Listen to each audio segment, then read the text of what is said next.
I didn't anticipate my mother, Emily's voice to resound with such prerogative that day. "Package your belongings," she stated. Her tone was as casual as if she were announcing dinner was prepared. The mirth from the attendees froze. My sister Charlotte stood in the center of my new living space, the one I designed, financed, and erected from the foundation. Her wine glass was elevated like she'd just proposed a toast. "This residence," she said, smiling like it was already hers, "to its flawless for my offspring. The courtyard, the scholastic district, the volume, it's precisely what we've been seeking." I gazed at her, then at my mother, Emily. Their faces reflected the same thing I'd witnessed my whole existence. Entitlement concealed as familial affection. But this time, I didn't falter. I smiled, slow, deliberate, then reached into my pocket and unlocked my device.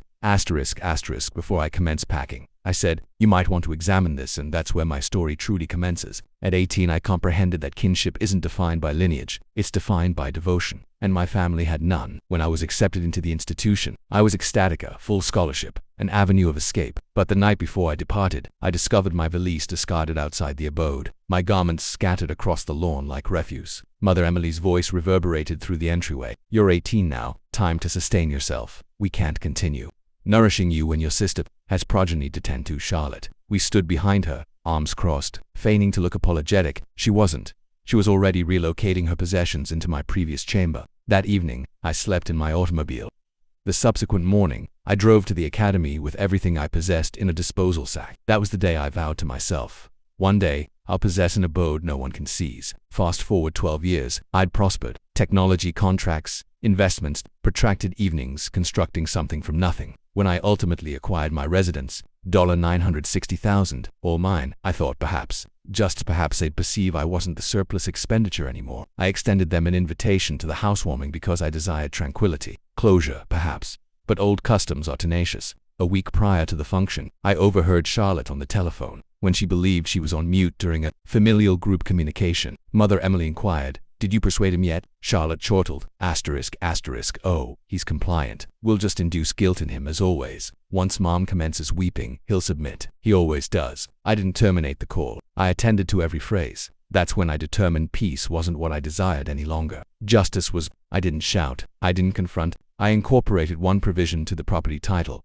a legally binding charter. It stipulated that, in the event of my demise or incapacitation, the residence would automatically transfer to a benevolent organization, not kin. I documented discussions, retained texts, and ensured every manipulative utterance they made had validation. I desired a moment when they'd be compelled to confront themselves, when the delusion of command would collapse publicly. Perfectly, and what superior staged in my housewarming celebration. The day arrived. The atmosphere smelled of roasted garlic, fresh finish, and deception. Charlotte materialized in her usual designer imitations, her spouse following behind, conveying nothing but an inflated self. Mother Emily came with that inauthentic smile she wore for outsiders, not realizing I'd extended an invitation to a few of those outsiders myself. Among the guests were two of my attorney associates, my real estate broker, and my financial consultant, all conveniently present, all witnesses. I permitted them to settle, let the mirth and effervescence flow. Then, like clockwork, Charlotte commenced circling. "You know," she stated loudly. Mother Emily interjected, placing her hand on my arm. "Darling,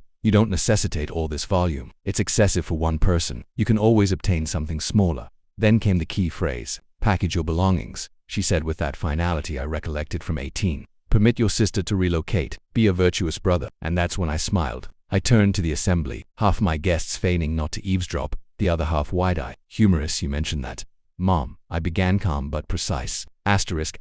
Because I was contemplating showing everyone a minor item. I unlocked my device and projected the screen to the large monitor in the living area. A document appeared, the property title. "This residence," I said, "isn't merely mine. It's under a legal fiduciary agreement, which means no one here," I glanced at them, "can ever claim it." Charlotte frowned. "What are you discussing?" I swiped again. Recordings played. Her voice, Mother Emily's voice, the telephone communication, their mirth, their manipulation. Word for word. The chamber went silent save for Mother Emily's sharp gasp. "Recollect when you ejected me at 18, I inquired quietly. When you stated you couldn't sustain me because Charlotte had progeny. That was the evening I learned what kinship signified to you." Charlotte's voice quivered. "You devised this trap for us." "No," I interrupted her.